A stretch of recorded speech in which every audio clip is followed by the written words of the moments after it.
The sky had not been blue in the time I remember. It hangs now like a bruise, too bright to look at directly, a constant white-gold glare that turns the world into a silhouette of itself. Heat sits on the city like a living thing.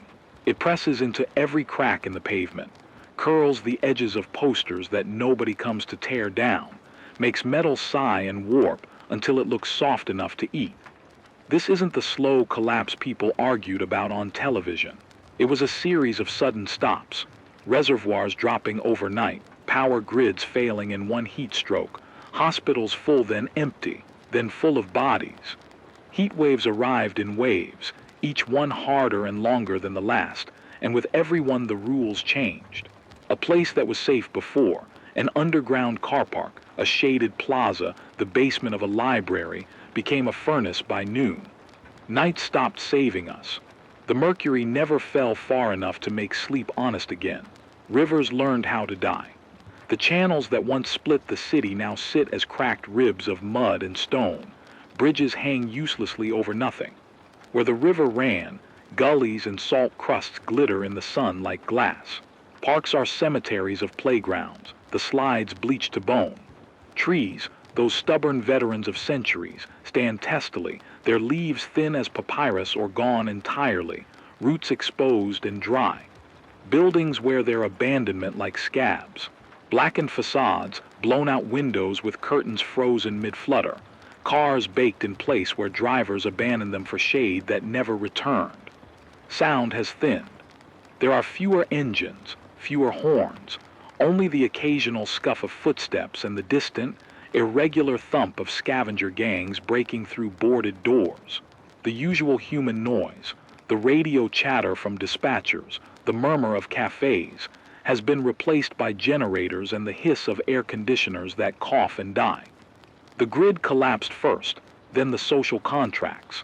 With electricity went refrigeration, sanitation, the ability to pump clean water to the taps. What followed was a reversion to older economies, barter, trust networks, and violence where trust was violated. The institutions we depended on have been hollowed or repurposed. City halls stand like museums of failure. Courts sit silent, their gavels untouched. Hospitals became triage ruins or, in some places, sanctuaries run by people who remembered more than they should. Universities, those factories of certainty, are now archives of half-burned research and broken equipment. Corporations retreated into fortified compounds for a while, hoarding fuel and medicine, then were overrun or abandoned when supply lines choked. The government as a single, coherent force is a rumor in most places. Fragments of authority hold here and there. A militia policing a water well, a community council maintaining ration lists, a preacher running a shade tent that doubles as a clinic. People cluster where water is still piped or where shaded wells have been found.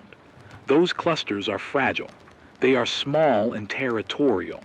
They form councils that borrow the language of democracy but are quick to arm themselves when strangers approach.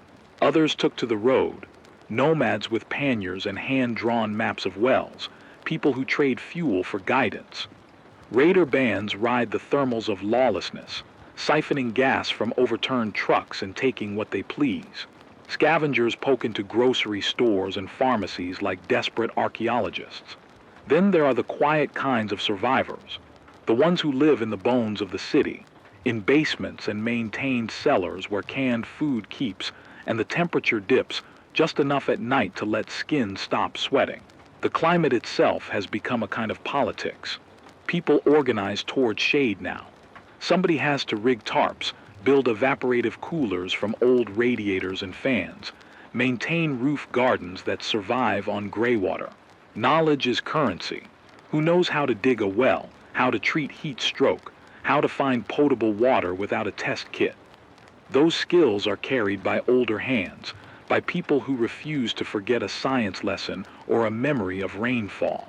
But knowledge without resources is brittle. A man can teach you to find water, but if you have no container or patchwork filter, the lesson is theory, not survival. There are rumors as wide as the dried riverbeds. isolated research stations that still hum with solar panels, a green valley someone swears is real beyond the mountain range, a convoy that moves like a ghost, trading seeds for medicine. Rumor is currency. 2. Hope kept alive by the same mechanism that keeps the radio on. Repetition. We trade these stories as if they were ration packs, because sometimes they are all that stands between going out at dawn or staying to fight another hour.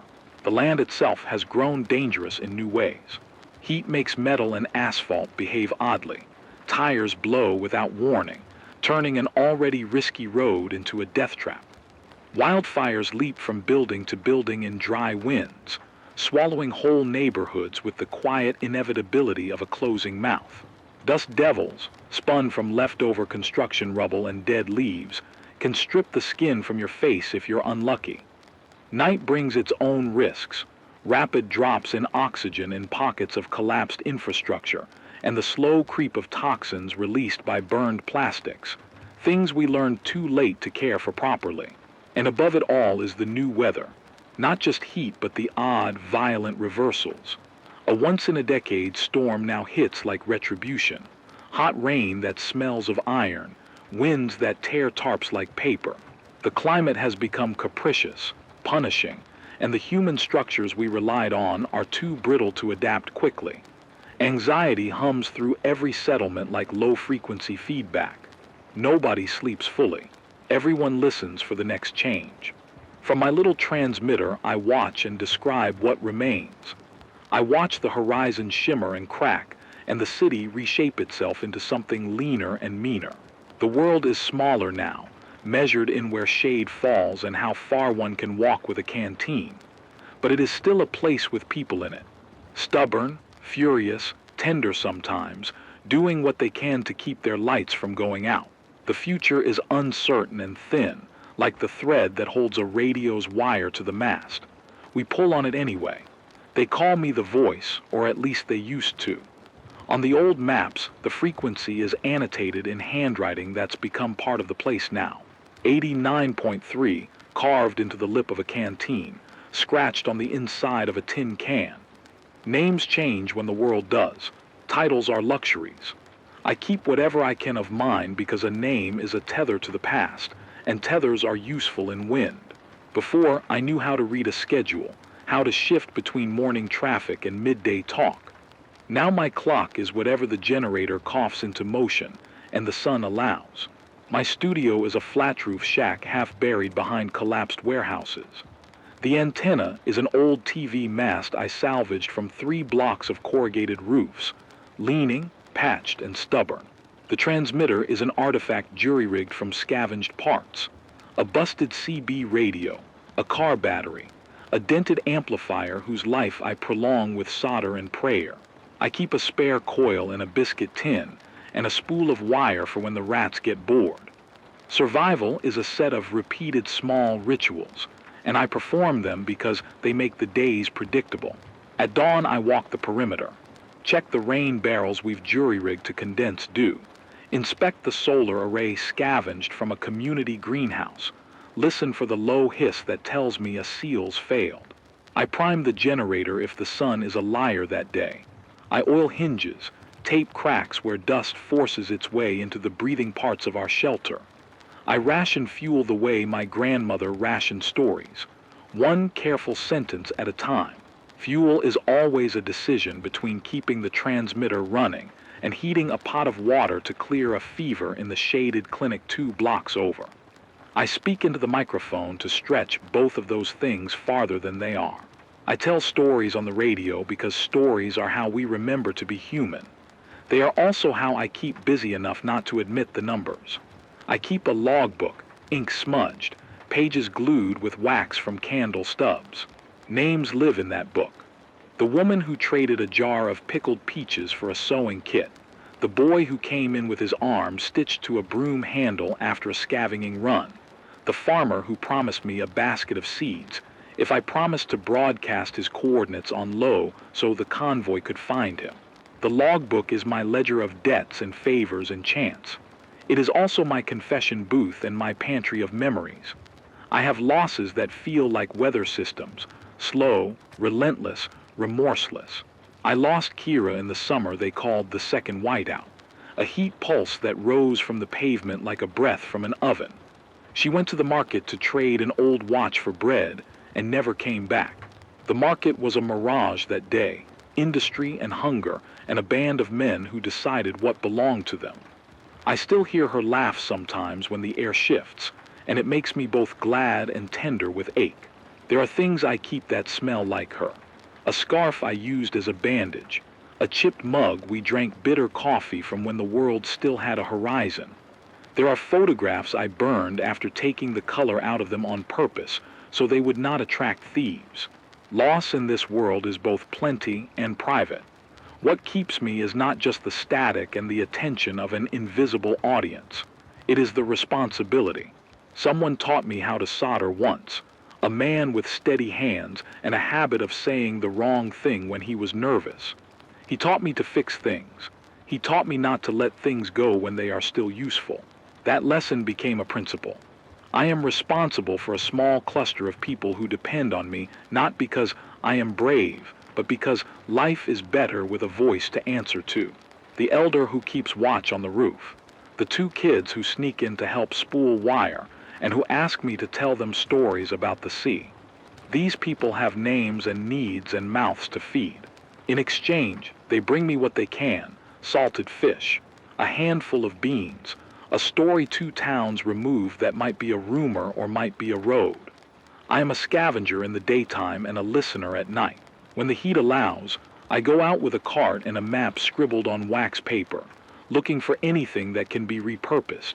Gaskets, pipes, glass to make a simple condenser. I trade labor for knowledge in places where the elders remember wells or old municipal plans. I teach what I can in return. How to coil a wire for an antenna. How to keep a lead-acid battery from sulking into uselessness. Practical things. Things that make skin less likely to blister, that make water safer to drink, that buy a few extra days. Part of surviving is learning not to be naive about humanity. I have bartered with saints and thieves, with those who knelt to offer a blessing and others who knelt to hide a knife. The city is full of people who have turned their desperation into doctrine. Some moved into the role of preacher, others into that of warlord. Where there is power, access to water, access to shade, people make rules. I learned early, be loud enough to be heard but not loud enough to be targeted. Keep the transmitter's reach where it brings comfort, not a map for raiders. We encrypt our coordinates in tailies. We make jokes about a place that doesn't exist to throw off the hopeful and the predatory. The technical details matter to a point. I learned to make a sand charcoal filter for questionable water, to rig evaporative coolers from old radiators and a pan of water, primitive, but they drop the temperature enough to keep someone alive through the worst afternoons. I keep a supply of oral rehydration salts and know the signs of heat exhaustion. I can patch a blistered foot and set a limb in a way that modern hospitals might call medieval, but which works. I teach people to travel in the cooler hours, to travel with loose cotton shirts and scarves soaked in water over their necks, to rest in shade whenever it appears. Knowledge becomes a kind of medicine. There are choices I make every day that weigh heavier than the batteries in my chest. Do I broadcast the location of a rain harvesting system someone found, knowing it could save hundreds, but could also draw the wrong kind of attention? Do I open the studio door at night to a tired stranger whose smell tells me they've been on the road for days? Every choice is a moral geometry, angles shaded by hunger. Sometimes I am cruel for the right reasons. Sometimes I am cruel because my own fear drives me to narrowness. I regret some decisions. I own the ones I can. Hope. There is a strange, stubborn thread of it that knots us all. It blooms in small places. A seed sprouting in a tin. A child who knows the alphabet by heart. A group of neighbors who manage to hold a shade net together for the whole week without stealing from one another. I broadcast those things because they are evidence. Evidence that people can still choose to be kind even when they are tired of kindness. Evidence that life does not only take. People write to me on scraps. They fold messages into tubes and send them slipped through fences or left under rocks with the word radio scratched into the facing. They bring me canned peaches and repair manuals, maps with new wells marked in hand. Sometimes they leave a stone with a name.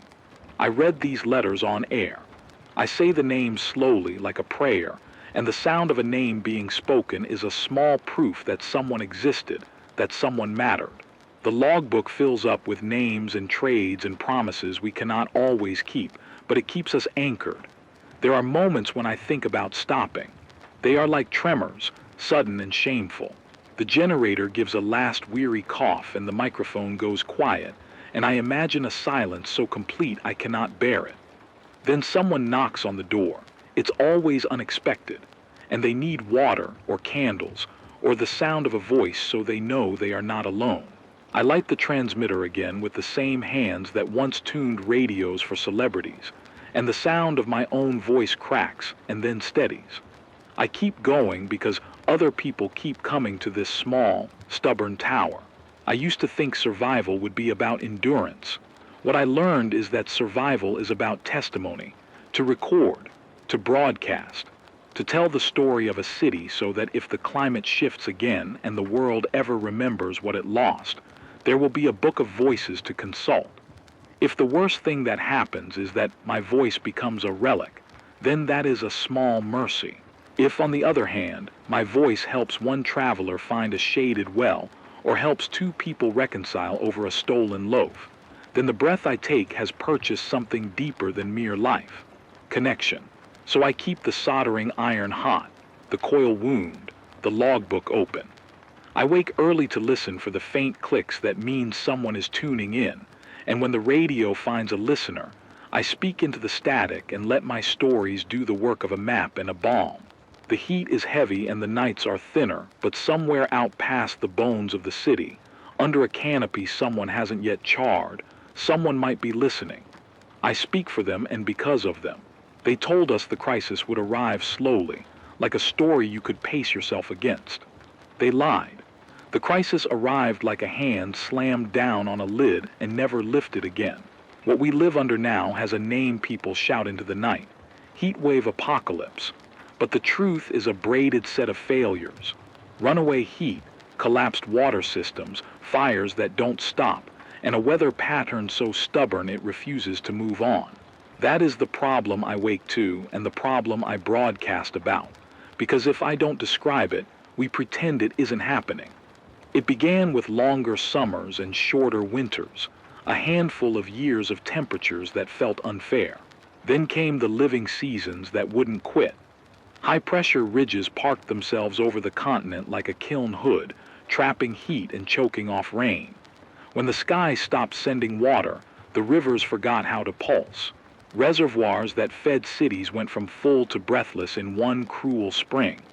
Evaporation outran replenishment. The soil that once drank now repelled. The city's cooling systems, our grids, our air conditioners, were never meant to run continuously under a desert sun. They overheated and died. Whole neighborhoods turned into greenhouses by day and ovens by night. Nights no longer cooled us enough to recover. The science, when someone with a printed paper will still explain it, sounds like a lecture. The jet stream wobbling, polar systems warming, ocean currents changing cadence. For us, the practical explanation is shorter and meaner. There is more heat in the system, and that heat wants to stay. When heat stays, even weather's mercy, rain, wind becomes rarer and more violent when it finally visits. The storms we get now are warped. They come too hot, laden with ash and metal, and when they hit burned landscapes, the runoff is toxic. A river that once flushed and healed now gives us brackish, chemical-heavy water and the small kindness of memory. Survival has become an arithmetic problem with too many terms missing. We have less water than we assume and more bodies competing for it.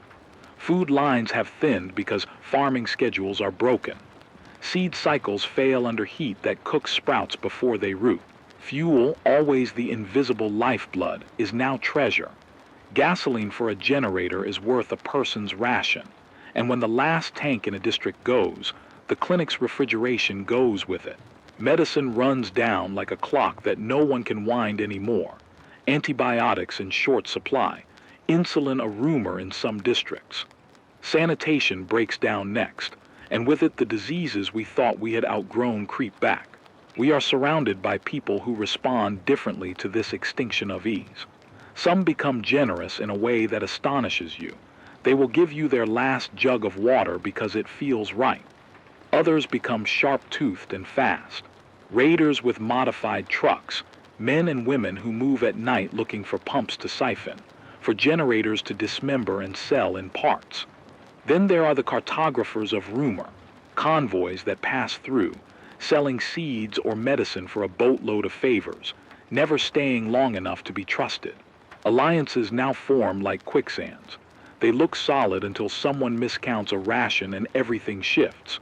A few weeks ago, we had an encounter that still tastes in my mouth like tin. A convoy rolled in at 2 in the morning, lights masked, trading the promise of solar panels for our water pump. Mara, I keep her name in the log, insisted we barter only if they committed to sharing maintenance knowledge. They agreed, smiling too easily. By dawn, half our roof panels had been taken apart under the pretense of demonstration, and half our stored water jugs were gone. They had the patience of vultures and the morality of famine. We learned. Trust slowly, trade hard, always count before you sleep. Then there are the people I owe my life to. Old engineers who remember municipal water schematics, a retired hydrologist who can read aquifer maps and make suggestions that actually work. We found a well 3 towns over because an old map was folded into a hymn book. That well saved 30 of us for a month. It did not save us politically. The presence of that well made us a beacon. By the time we chose to keep the location secret and only whisper it to those we vetted, 2 groups had already circled like plans on a blue table. We defend what we can. We camouflage what we can. And we make moral choices in the thin light between necessity and cruelty. Severe weather threatens us in ways that never felt possible a generation ago. Wildfires now move like water. They jump streets. They take buildings by something like appetite. When fire finds a corridor of fuel, dry trees, tar paper, plastic, it will run for miles and eat everything between. We've had nights where the skyline is an active line of orange teeth, and the air tastes like warmed metal. Smoke is omnipresent and unconcerned with class or creed. It carries microplastics and burned wiring. It coats lungs and makes every breath an argument. But the heat itself is the real dictator. It warps things. Roads soften and sag, tires burst without warning, asphalt gives off a smell like frying. Metals expand and jolt, causing structures to squeal and sometimes fail. The urban heat island traps heat in concrete canyons. A concrete city becomes a radiator that won't stop. Our nights, once our refuge, are now exhausted. We sleep in shifts. We plan travel for the hours before dawn and after dusk, because that is when the temperature is less likely to murder you. Those windows shrink in prolonged heat. When the window closes, you hide or you die. Resource limitations are simple in their cruelty. Water is our first math problem. We measure it in cups and heartbeats now. There is only so much you can do with drought.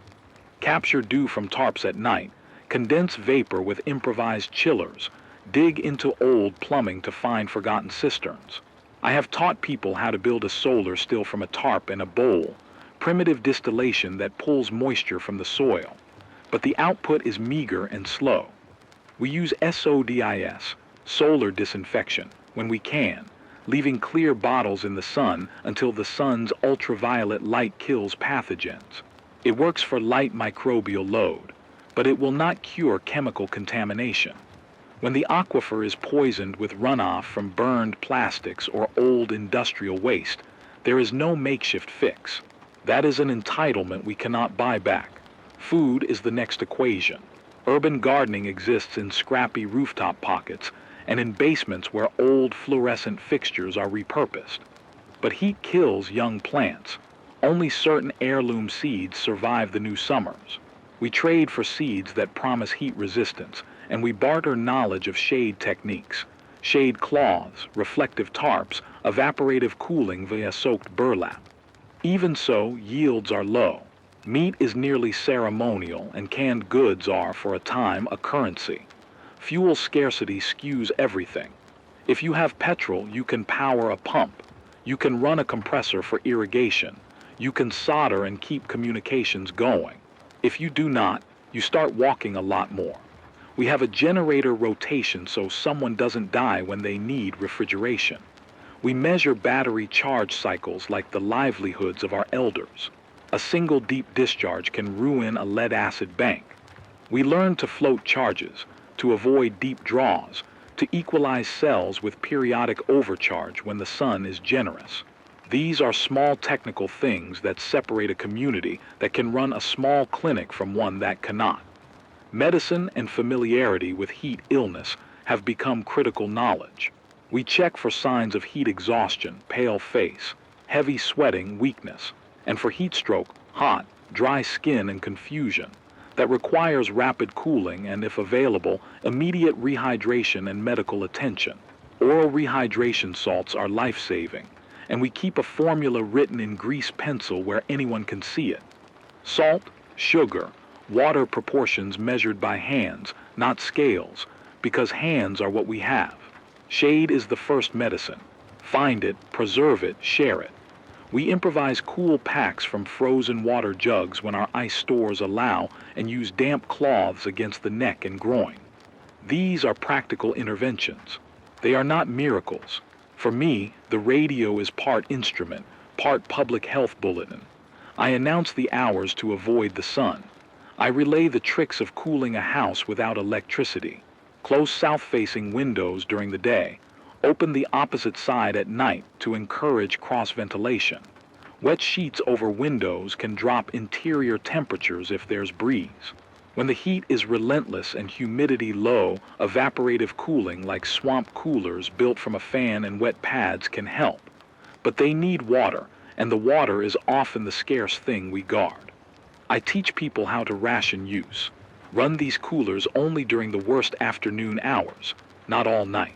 I tell them how to check the battery health on a solar panel setup, and how to protect panels from soot and ash that will reduce their output. I explain why conserving charge, turning off non-essentials, can mean saving medicine refrigeration, but knowledge is only as good as its reach. The bigger problem has become coordination. We could fix a lot of things if we coordinated across neighborhoods, share a water truck, pool seeds, staff a rotating clinic. Yet coordination creates vulnerability. Where there is a schedule, there is a target. So we operate in distributed networks, small cells that can act independently and help each other when safe. The radio is the glue. I broadcast the times we are open for trade, and the times we go dark for security. I speak in code sometimes, old children's rhymes with numbers baked into them, to share times and places without giving a precise map to anyone who wants to steal hope. The crisis escalates because each problem amplifies another. Heat begets evaporation that shrinks water that once cooled crops, that once fed people who once paid for maintenance on the very systems that now fail. Fires destroy the shade makers, trees, and trees are hard to grow back when the rains are capricious. Smoke soils solar panels. Soot reduces their output, and lower output means less ability to distill, to refrigerate, to communicate. Every loss feeds another loss in a feedback loop. We face an immediate threat now. The northern wind has come with a smell of ash. The burn line is moving, and it is carving a slow, unstoppable path toward the aquifer that feeds our neighborhood. If that well is contaminated, we do not have the spare fuel to pump higher from other depths. We have to choose. Defend the pump, abandon it and move our people, or send out a signal for help and risk drawing unwanted attention. It is a geometry of hard decisions that never ends. We prepare in small, practical ways. We reduce our visible light at night. We mask our smoke to confuse aerial sensors and predators. We move livestock into shaded, subterranean enclosures when it is possible. We bury spare fuel in caches and rotate them outward. We mark them in codes only we know. We practice evacuation routes in the cooler hours, and we keep a skeleton crew at the station to staff the transmitter. The radio is both a beacon and a deterrent. At certain frequencies, even a low-watt signal can travel far and let people know help may exist. But that same signal can be triangulated. So we modulate.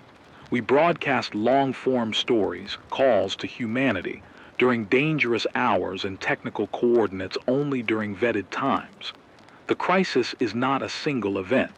It is a collection of attritions, and every day narrows the margins. We have lost people to heat-fast months, to the politics of scarcity, to raiders' cunning.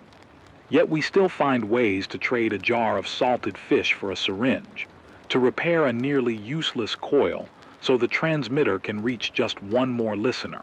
That is why I tell you this. The crisis is not binary. It is the slow math of choices, of heat and rain and human temperament. It will end not with a bang, but with the moment we stop practicing the small adaptations that let us take the next breath. So we keep adapting. We build shade as if building a language of survival. We teach each other the difference between exhaustion and stroke. We fix the battery banks with improvised equalizers, and we barter knowledge like currency. We tell each other rumors that are survival plans dressed as promises. We sleep in shifts, and we stand watch. We make lists of the skills we need and the ones we can teach. We pray, sometimes, to the weather. Mostly we talk into the static and hope someone answers. That is the crisis I fight from my little transmitter. Not just the fire and the heat, but the way it makes us smaller and sharper and sometimes kinder. It is the mathematics of dwindling resources written on our bodies.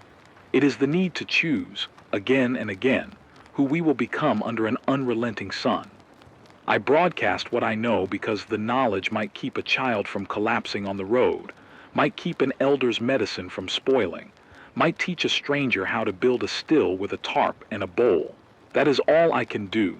Measure, explain, advise, and try to nudge the equation away from annihilation and towards some thin arithmetic that leaves us breathing. The days shape themselves now like a countdown, little notches carved into the edge of a dull calendar. We mark them by water level, by the number of times the generator hiccups before coughing back to life, by the spool of wire I have left that will one day be a fossil. The rising action in any disaster is small things stacking until the pile collapses. That is what we lived through. 1,000 tiny losses that added up to a crisis you could not bail out of with buckets. It was a morning like any other, if you can call our mornings any other, when the first bad news arrived. I went out to check the dew barrels before dawn, the way I always did, expecting the thin skim of moisture that sometimes formed when the nights were merciful. The barrels were down half a finger from the last count. Someone had drained one of the reserve jugs during the night. The cap was cracked. There was an oily smear on the lip. Whoever took it had done so with care. Not a raid or smash-in grab. This was someone who needed it. That need set off a series of arguments. The elders wanted to tighten the watch, to post guards, to ration tighter. The kids wanted to set booby traps, harmless, they said, just to scare people away. I wanted to hold the radio schedule steady. More information, more transparency. But information can be a lantern in the night as well as a flare that shows you to predators. The debate cost us half an hour of cohesion and a good deal of sleep. Within 3 days, the generator's intake began to chatter on irregular frequencies. The coils heated, the solder joints complained, and the battery bank, long abused, started to show its age. Every time we ran it long enough to transmit at high power, I watched the needle dip like a heart monitor and felt the room gather its breath. There is always a moment when the survival math becomes visible. Does a broadcast save more lives than the few liters of fuel we burn to make it? Does a technical frequency announcement help the water carrier find a cache? Or does it point a thief to our doorstep? We started seeing tracks near the perimeter that did not look like the usual scavenger trails. Tire marks, heavy and staggered, as if the drivers had been moving fast and stopping quicker than courage allows. Someone had run a string of GPS pings through the air the night before. 3 low-power beacons activated in sequence, then silence. That is a tactic I'd learned about in the old forums. Catch a place's ears, test it, and if the answer is soft, come back. We altered watch rotations and masked the smell of our cooking so as not to draw attention, but it was only a delay, not a solution. Then came the raid. They arrived in the scorchlight between night and day, engines that smelled like old fuel and bad intent. They came with sacks, with masks, with the quiet brutality of people who have learned to put expedience above mercy. They took 2 water jugs and a small cache of canned goods. They left one of our men with a cracked rib and a warning that sounded like a bargain. Keep the transmitter down, and we might return the rest. It was the sort of ultimatum designed to be obeyed because it was cheap to issue and costly to refuse. After the raid, the community went inward. Trust, which had been a brittle thing to begin with, became a currency too rare to spend freely. The elder who kept our boundary watch wanted to burn the mast and cut off the radio entirely. He said, "You want safety, you take the silence." I thought of the children who had mapped the constellation of our broadcasts in crayon. I thought of the farmer 3 miles out who could not find buyers for his seeds except through our network. I thought of all the small mercies that travel on airwaves, calls for help, the announcement that a convoy would pass at dawn with medicine, the stories of a woman who'd reopened a well with a hand pump. The radio is not merely a thing that attracts predators, it is also a lifeline. That paradox is the cruel geometry of this place. Then the rumor started. Rumors are strategic in a broken world. They can be traps, and they can be maps.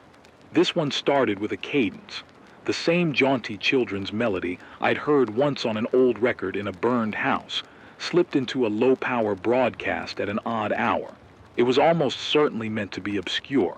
A half-second of flute, a bar of silence, and then a voice whispering coordinates in an old trade cadence. Whoever sent it expected only a certain ear to understand, and an ear understood. A boy named Omar, who helps me spool wire, and who has a knack for listening to the static like a man reads tea leaves, came in one night with a scrap of polymer and a smear of grease on his palm. He had been on the outskirts, he said, scavenging for bearings when he heard the melody through a broken transistor. He saved the memory of the tune and returned to me because I am the voice, and because he knows I will translate. He played it back, and a dozen faces leaned close.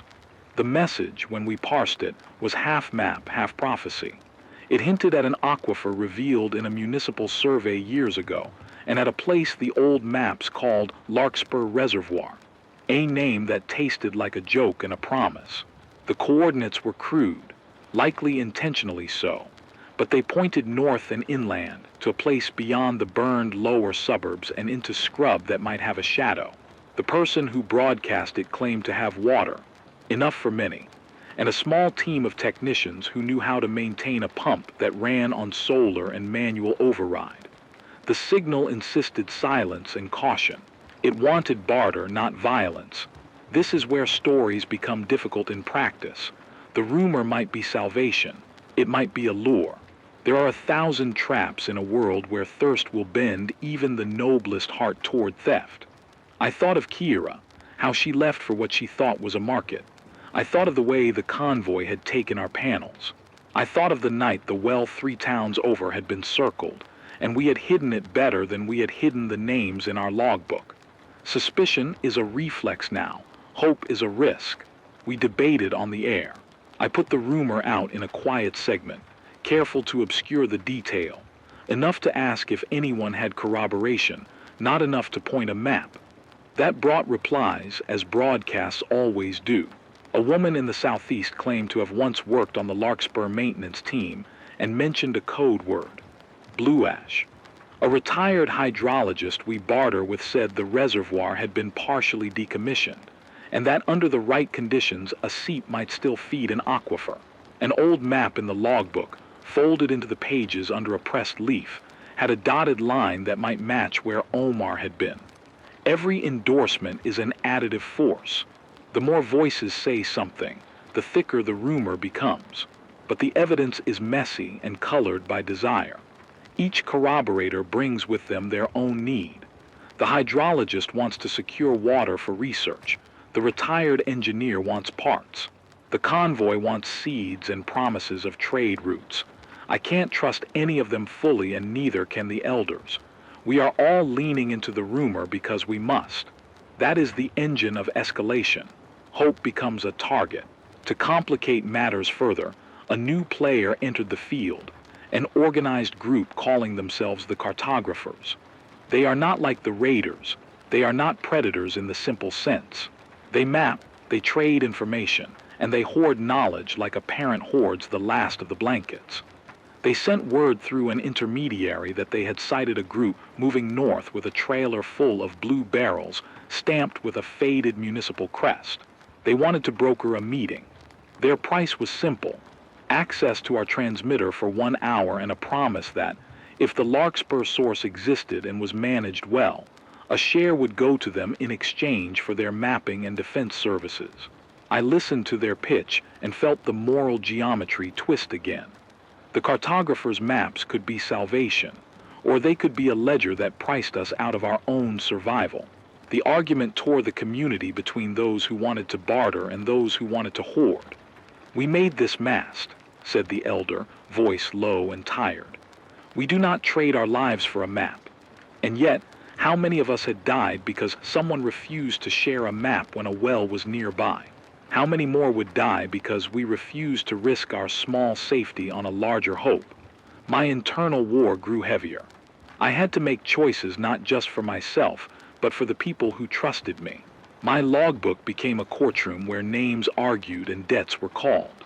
I kept thinking about the technicalities: how to verify the blue barrels without walking into a trap, how to approach the supposed convoy without announcing our coordinates to radios that rang with the wrong kind of people.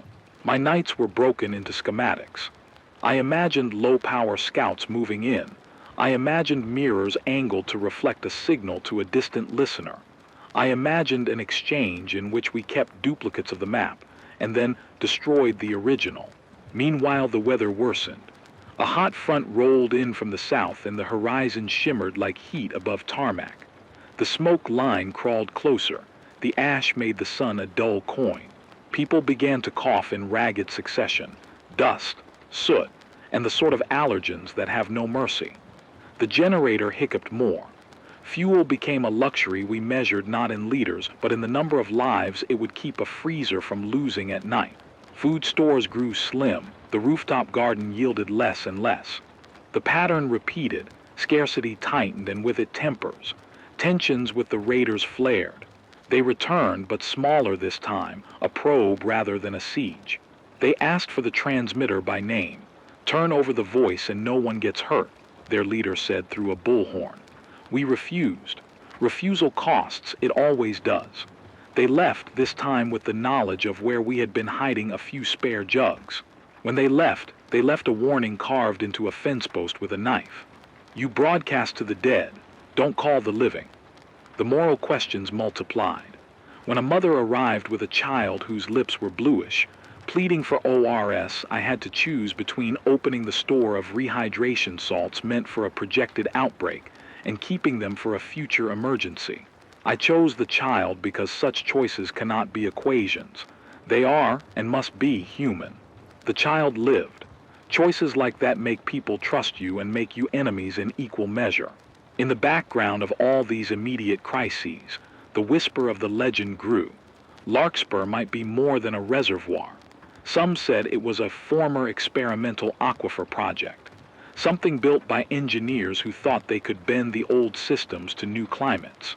They spoke of manual override valves, of gravity-fed channels, of a possibility that someone with wrenches and time could make a pump sing again without the need for gallons of petrol. It was the kind of myth engineers and desperate people fall in love with, a technical dream wrapped in hope. So we prepared. I refined the broadcast, a request for any person with municipal experience to come forward at a designated hour, a coded invitation to anyone with partial knowledge to communicate off-channel. We set watch rotations not only on the mast, but on access points to the community. We rehearsed evacuation routes and hid the most precious items in caches only we could find. Omar and I wired a fail-safe, so the transmitter could drop to a whisper with a single switch if we needed to be invisible. The cartographers sent a small team to observe from a distance and left an emissary who shared a map fragment folded into a rain cloth.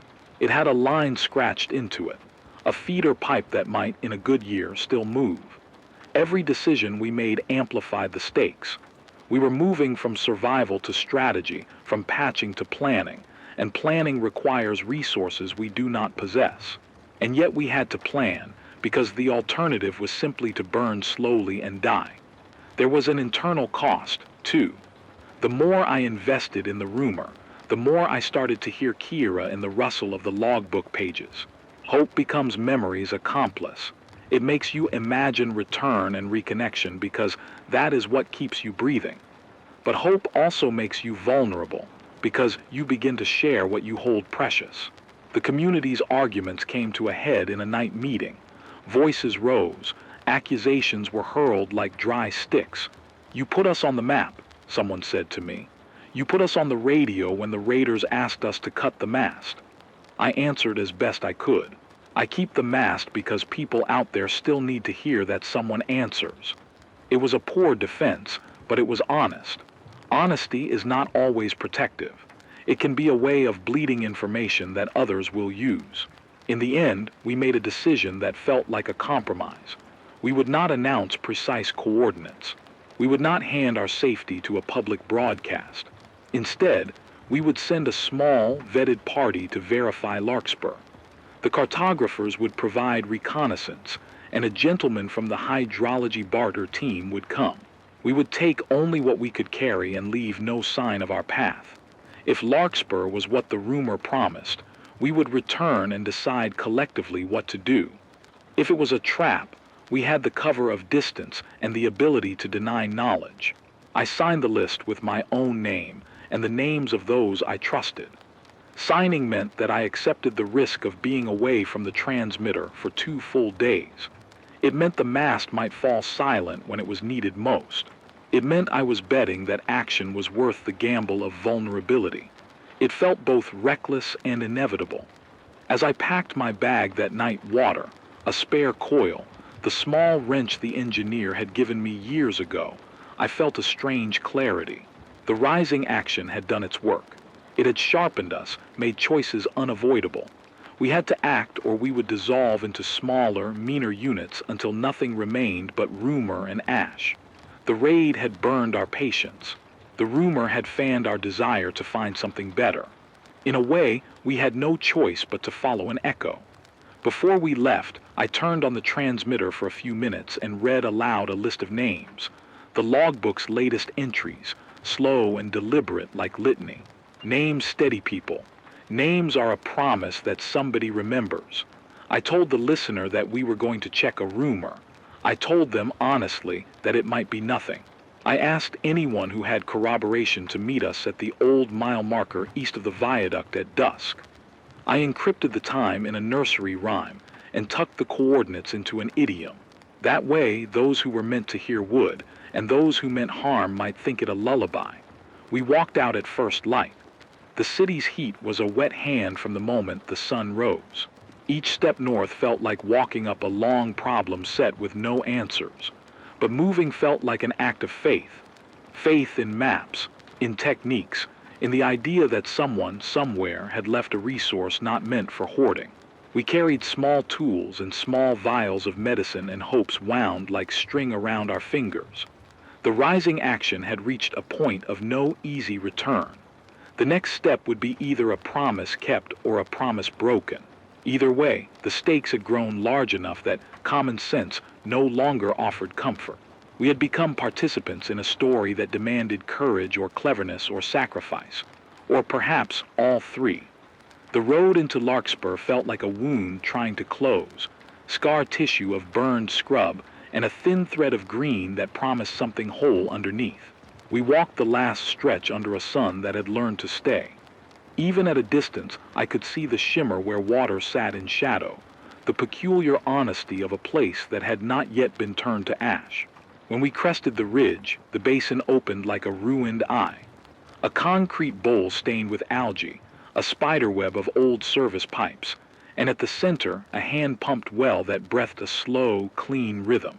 Solar panels ringed the perimeter like patient soldiers. Relief came so fast it was almost cruel. We stood there, a ragged column of 5, and stared like people who had stumbled into mass. Omar laughed first, short and unbelieving, and slapped the pump as if affection could make it sing louder. Water glittered in the trough, honest and dark as a thought. I cupped my hands and drank. It tasted of shadow and something mineral I had forgotten existed. The feeling was almost immoral. I wanted to shout, to broadcast the coordinates raw and immediate, and save all the people we'd left behind the months of hunger and thirst. I wanted to send Omar home with a cart full of barrels and sing for the neighbors as he rumbled in. That pull, toward rescue, toward celebration, was as human as breath. Then I saw the fence. It was high, welded from scavenged rebar, topped with a ribbon of barbed wire. A posted sign, an old municipal placard scorched at the edges, warned in official type, property protected. People moved inside the fence, shadows with tools. A man with a clipboard pacing as if he had not yet learned to hide his authority. The cartographers had not only found the basin, they had claimed it, or at least presented themselves as custodians. Their mapping flags fluttered in the heat like small, sensible flags marking a safe perimeter. They were organized in the sort of way that made you grateful and uncomfortable at once. We negotiated like people who had no safety left but their manners. The cartographers were cautious.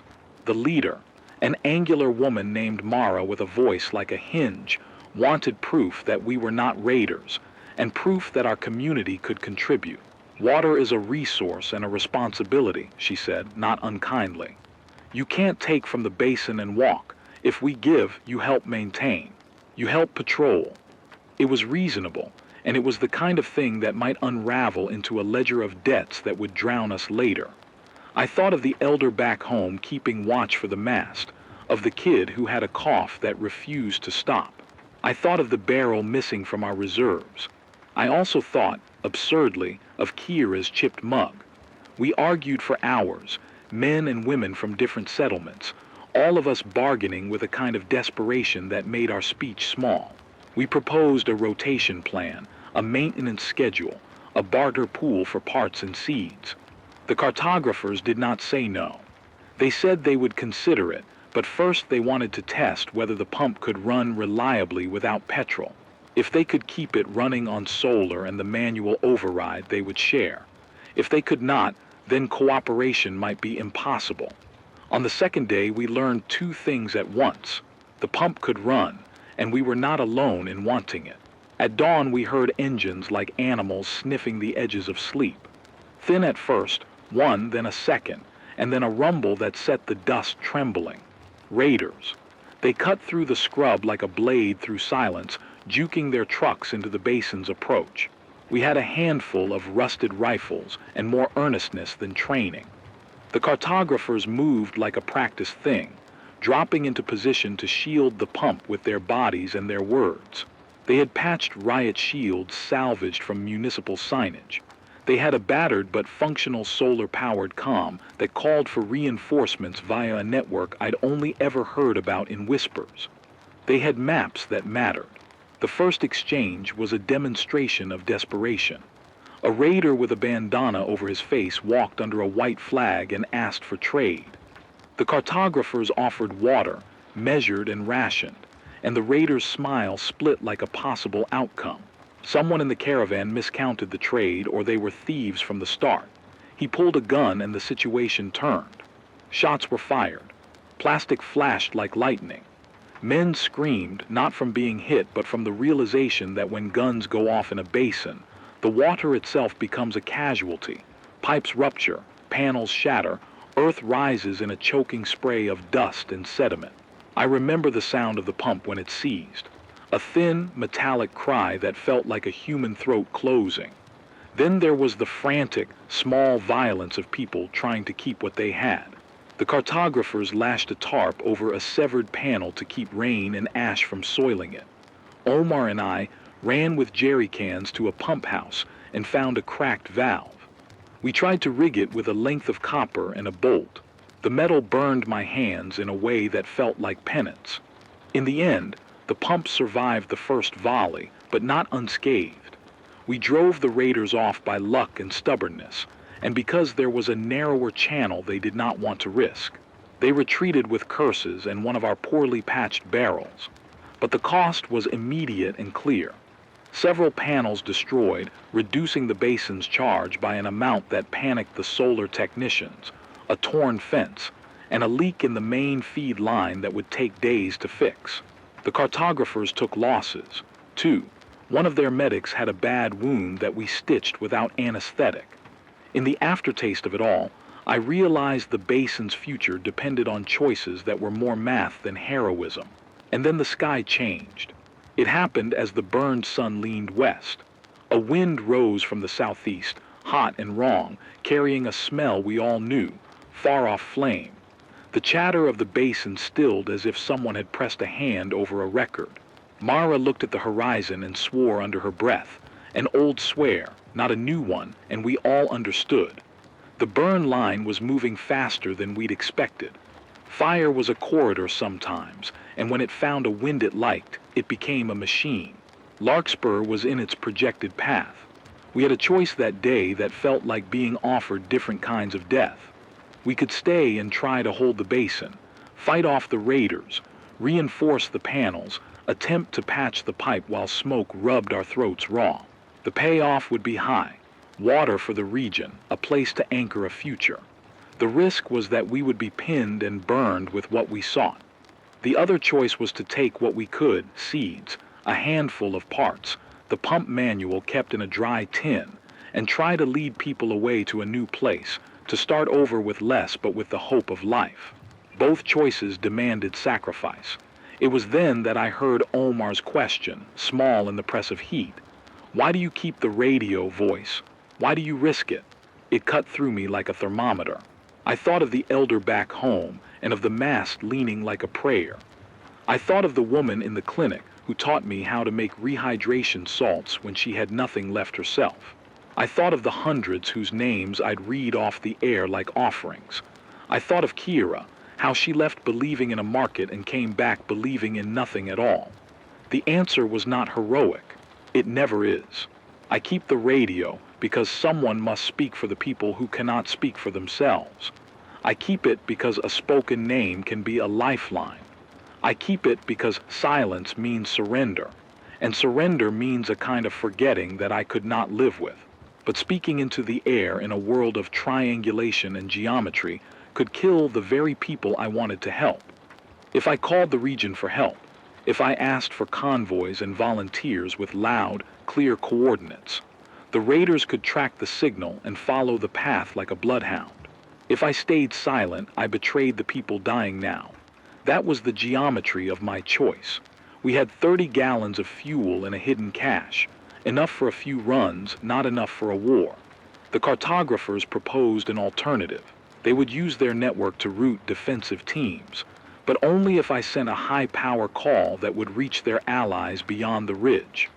The transmission would be powerful, a pulsed beacon that would carry our plea. It would also be a homing signal for anyone who knew how to listen. The idea was to call for help and then create a diversion to pull the raiders away. The diversion would be dangerous. Set a series of beacons to the east with a small cache, and then detonate non-lethal smoke to mimic a cache under attack. It sounded like theater and math and madness. I had to decide in seconds that felt like hours. I thought of Omar at the mast back home, of my people listening for the sound of my voice. I thought of the elder who wanted the mast burned for safety. I thought of the child with the blue lips whose mother had begged me for salts. The choice, stripped of rhetoric, came down to whether I would let fear make the final call or whether I would make a risk that might save more than it cost. I chose to speak. We rigged the cartographer's pulse generator, and I stood at a battered mic, a thing that smelled like solder and old coffee. I spoke fast. not the slow litany I usually used for names, but the kind of call you make when you throw a rope in a storm. I announced an emergency at Larkspur. I used the code they asked for, phrases I'd taught Omar to hide coordinates inside of nursery rhymes, and I sent the raw call for aid on a frequency that cut like glass. At the same time, we set the decoy. 3 barrels, 1 torn tarp, a small timed smoke device we hoped would be more distracting than lethal. Omar sent a second message, short, crude, and encoded, back to the mast telling him to cut transmissions for 40 minutes, and then to send an entirely different lullaby in the old child's cadence that would tell those at home to take their children and go west, not east. We burned fuel and we burned my nerve. The pulse went wide. For a breath the air felt like it had ears. I watched the horizon for answers. They came fast and messy. Not the clean shop volunteers the cartographers had promised, but a ragged convoy that looked to be made up of both. Some engineers, some traders, and a handful of fighters. They bore panels and tools and a crate stamped with a Med Group's mark. They also brought their own demands, and they were not shy about them. In the end, it was not a clean victory. The basin's fence did not survive the night. The cartographers lost 3 good people, and Omar later told me he had cut the mast with hands that shook for an hour after. But the pump kept on singing. When I turned the mic off that night, my voice hoarse and raw, there were fewer people listening.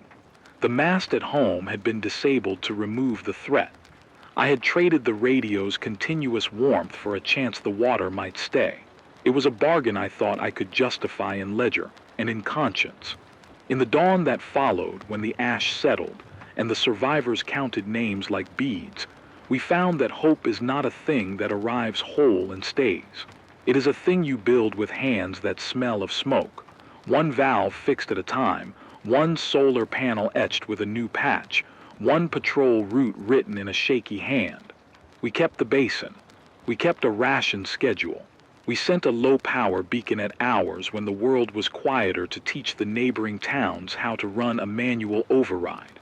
And I kept my voice in the logbook, less a constant signal now, and more a ledger of what had been done and what remained to be done. The turning point was not a single moment of triumph. It was the arithmetic of sacrifice, the calculation that to keep the water flowing we would have to give up the easy comfort of broadcasting every hour, and instead use silence when needed. It was a choice that left me with a new kind of grief. The radio would not be the same.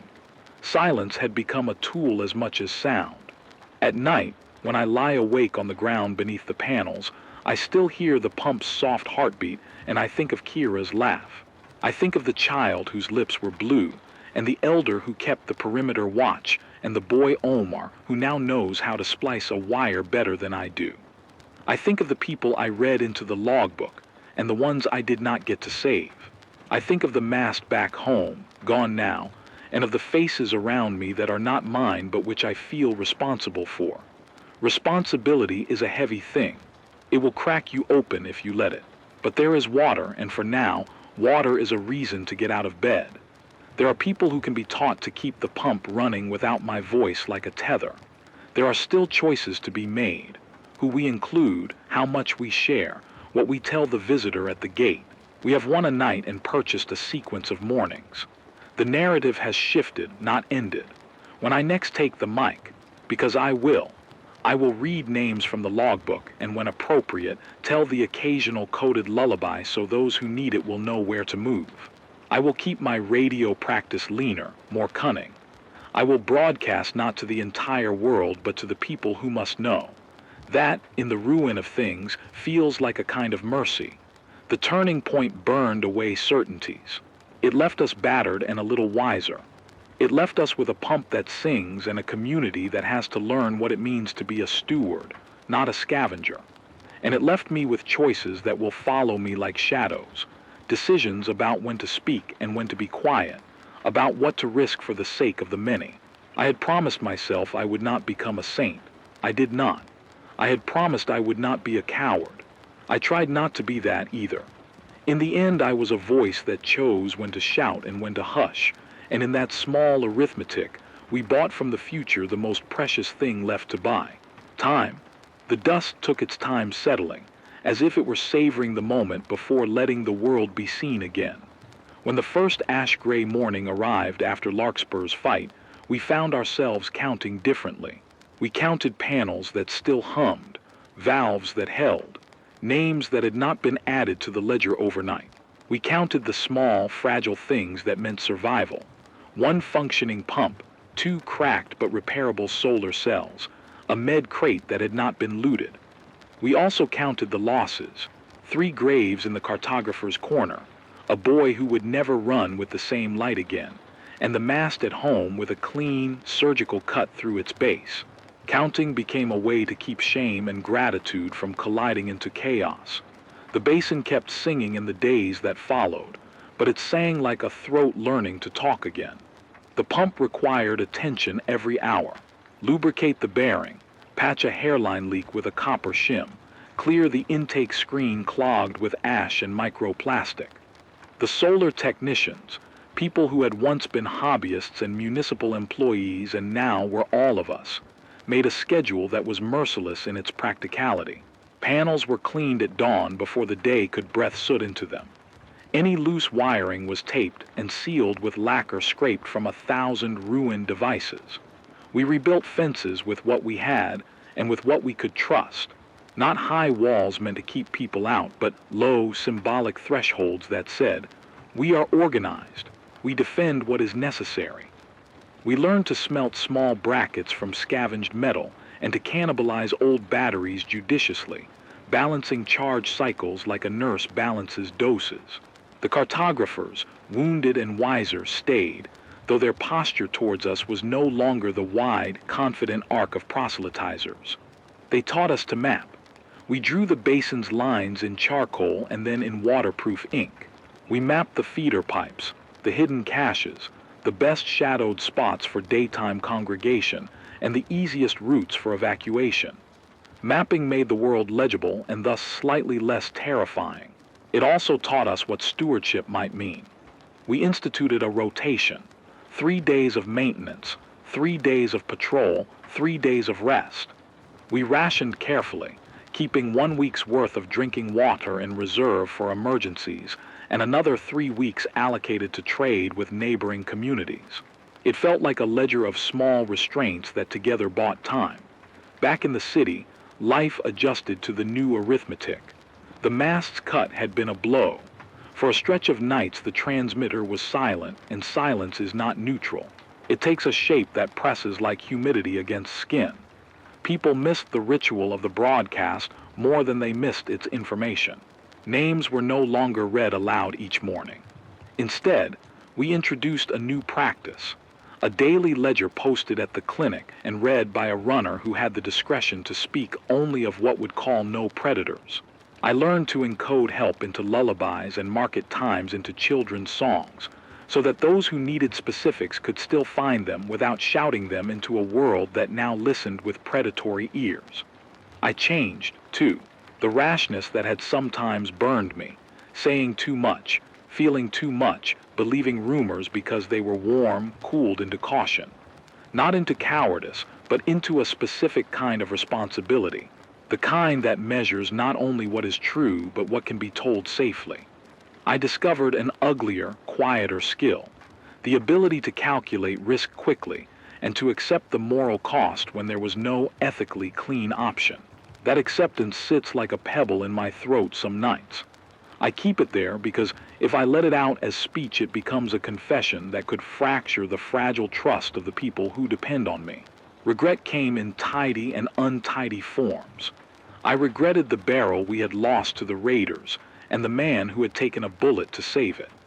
I regretted the name I had once promised to shout into the void, but had instead muffled because my logic told me to be careful. Guilt is a companion here. It teaches you to be meticulous, about ration logs, about the small audits of kindness, about checking twice before you send word that would put someone else in danger.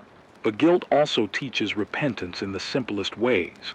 Mend what you can, tell those you have harmed the truth when it is safe, and carve public rituals of accountability so that errors are not quietly buried.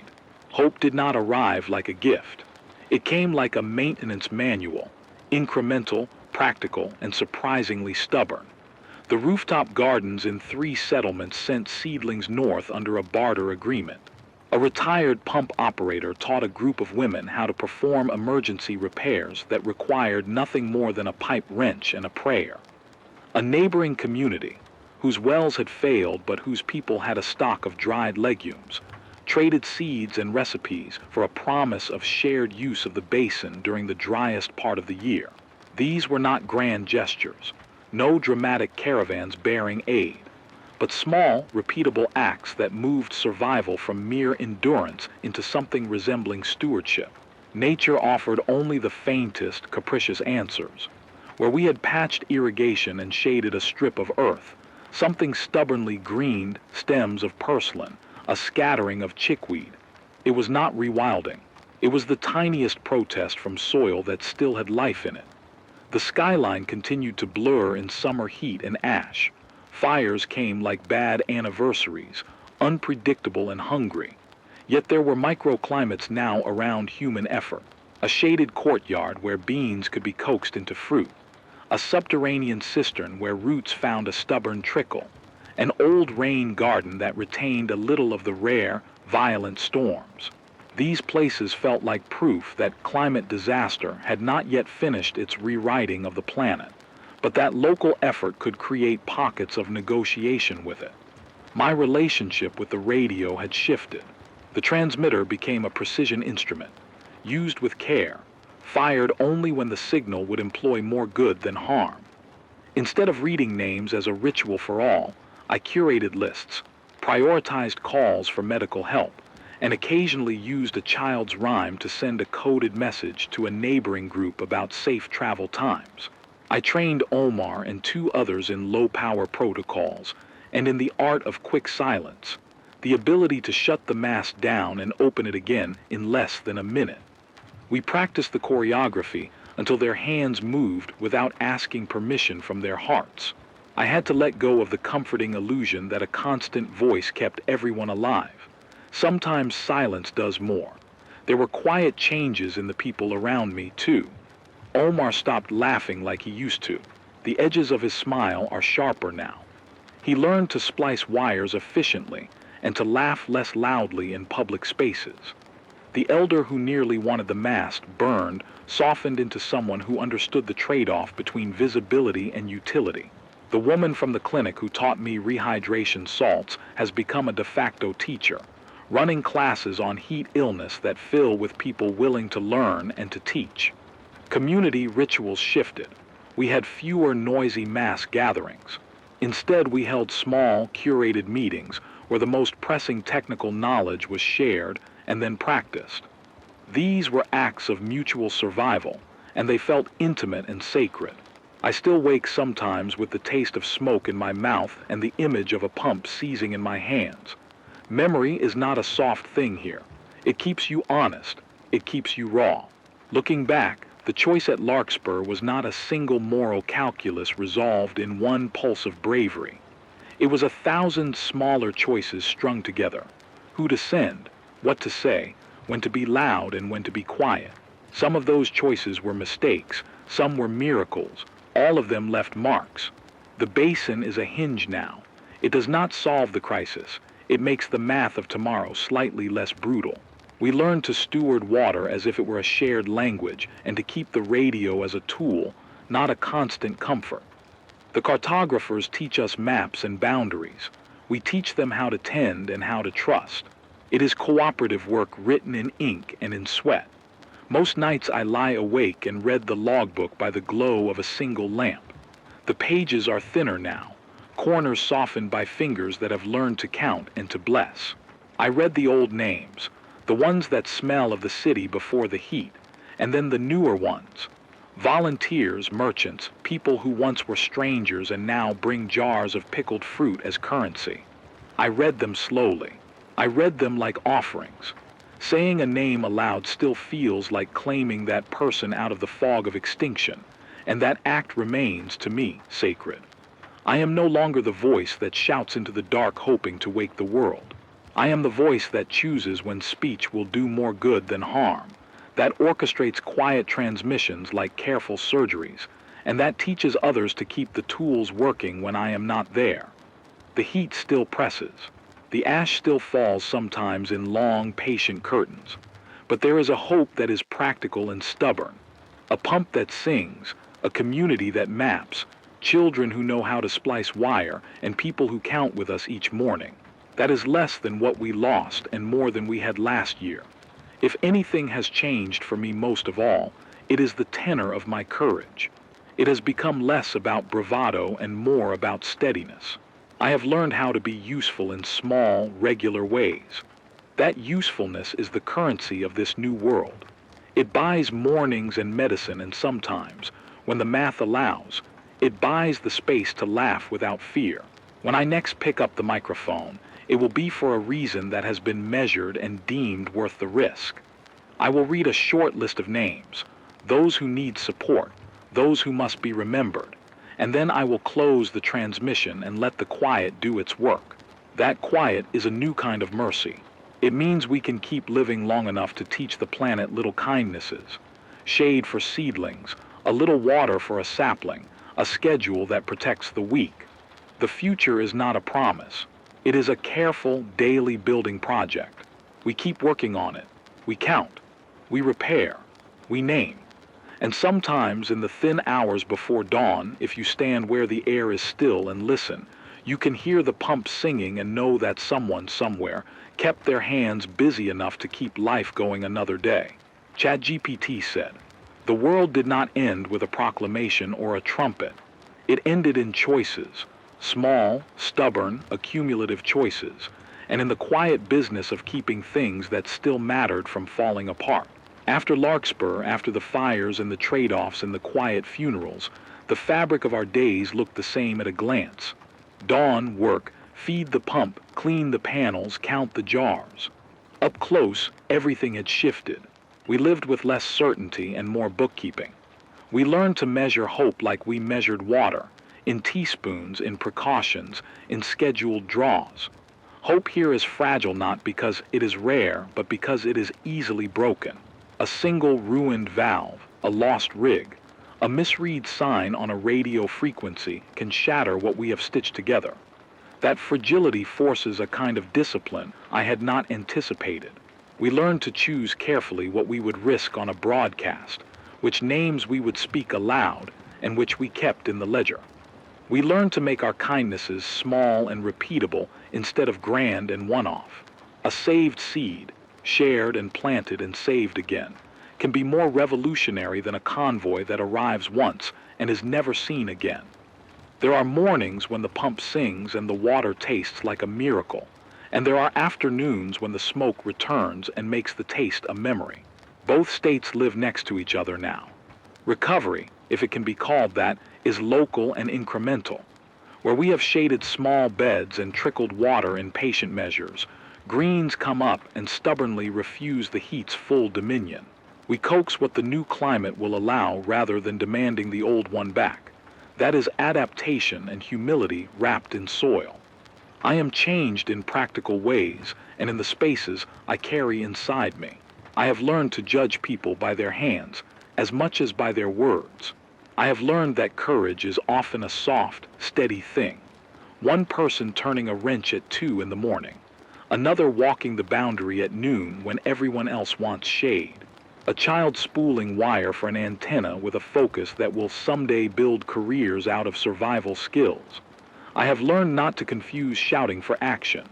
Speech must be precise, and speech must be sparing. The radio is quieter now in the way a steady heartbeat can be quieter after an illness. I no longer read names like an invocation for every waking hour. I use the transmitter like a scalpel, careful, accurate, used only when the incision will heal something. When I speak, I choose each syllable with a ledger in mind. Will this save a life? Will it invite danger? Can the person on the other end use what I give them? Those questions do not make me less human. They make me responsible. There is grief that does not get spoken as often as it should. I still think of Kira in small ritual ways, how she tied a bright scrap of cloth to a post outside the clinic to cheer the exhausted, and I still carry the mug she broke. Grief sits under the daily chores like a quiet weather system, and sometimes it pours. But grief also serves as a memory engine, a discipline. Do not waste what was given. Do not let names vanish into a silence of convenience. So I keep the logbook. I say the names that must be said and tuck others into my private prayers. The community we have built around the basin is a study in compromise.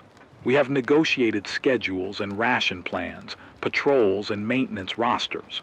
We have rules that are thin enough to be humane and sturdy enough to be enforceable. We are not a city, not by the old measure. We are a network of shared obligations that sometimes feels like a family and sometimes like a committee. Both kinds of belonging matter. The cartographers still teach us how to read the land and the weather. Their maps are less hoarded now and more annotated with notes in grease pencil from people who live here. Knowledge has become more durable because it is shared. There are still predators. There will always be those who turn scarcity into power. We meet them with devices that are not always guns. Sturdy social structures, transparency where it does not invite violence, and when necessary, defenses. We learn to be creative in protection, decoys, rotated routes, caches that are known only to a handful. We learn to make the very practicality of our life a shield. That is not noble, it is necessary. Looking forward, there is no neat horizon. I cannot promise that the next year will be easier or that the climate will relent. What I can do, and what we do together, is build the probability of survival a degree higher than it was yesterday.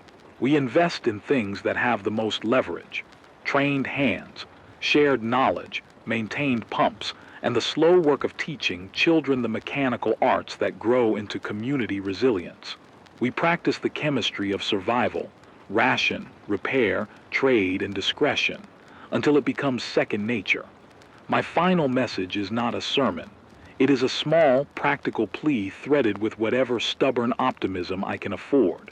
Tend your neighbors, keep the tools you have, teach someone to fix a pump and keep a list of names. Names hold us together in a way that plans cannot. If you can, plant a seed where the soil still yields. If you cannot, protect the person who can. Be cautious with signs and broadcasts. Be extravagant with care. If you are listening, if your radio is a static snap away from me, know this. We are not done because we are tired. We are not done because the world is cruel. We are still here because we choose to keep showing up for each other in small ways that, over time, add up to something like a life. The work is not heroic in any grand sense. It is the steady repair of what remains. It is the naming of the absent. It is teaching a child to splice a wire and watching them laugh when it hums. Hope, in this world, is a craft more than a feeling. It is made of bolts and bartered seeds, of quiet transmissions at safe hours, of patched valves and shared schedules. It is not enough to dream of rain.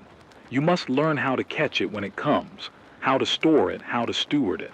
If we keep doing those small things, if we keep naming people and repairing pumps and teaching skills, we will make the fragile sturdier.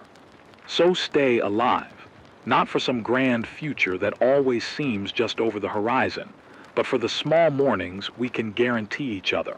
Keep your hands useful. Keep your voice measured. Keep your ledger open and your kindness repeatable. The heat will come and go in new cycles I cannot predict, but as long as we fix what breaks and name who matters, we will keep buying mornings. I do not promise a tomorrow that is whole. I promise a tomorrow we will have earned day by day with sweat and wit and care. Hold to that. Breathe, name, repair, and when you can, answer the radio.